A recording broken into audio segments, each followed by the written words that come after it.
म्हैसूर मसाला डोसा हा एक लोकप्रिय दक्षिण म्हैसूर भारतीय मसाला पदार्थ डोसा. आहे ज्यामध्ये पातळ, कुरकुरीत भात आणि मसूर पॅनकेक मसालेदार लाल लसूण चटणीसह पसरवले जाते आणि मसालेदार बटाट्याचे मिश्रण भरलेले असते. हे सामान्यतः सांबार, मसूर सूप आणि नारळाच्या चटणीसोबत गरम सर्व्ह केले जाते. प्रमुख घटक.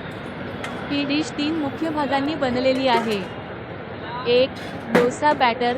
तांदूळ, उडीद डाळ, काळी मसूर आणि मेथीच्या दाण्यांपासून बनवलेले आंबवलेले बॅटर, जे डोसाला त्याची वैशिष्ट्यपूर्ण पोत आणि किंचित तिखटपणा देते.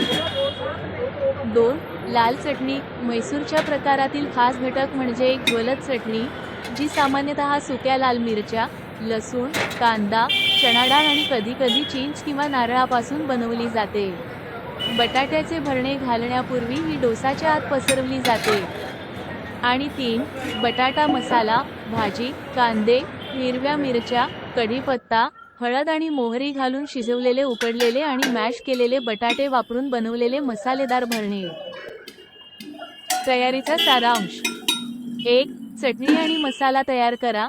लाल चटणी आणि बटाट्याचे भरणे, आलू मसाला आगाऊ तयार केले जाते. 2.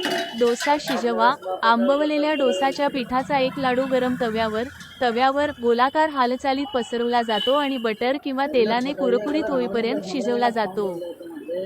3. एकत्र करणे. डोस्याच्या आतील बाजूस लाल चटणीचा एक मोठा थर समान रीतीने पसरवला जातो. त्यानंतर अर्ध्या भागावर बटाट्याच्या मसाल्याचा एक भाग लावला जातो.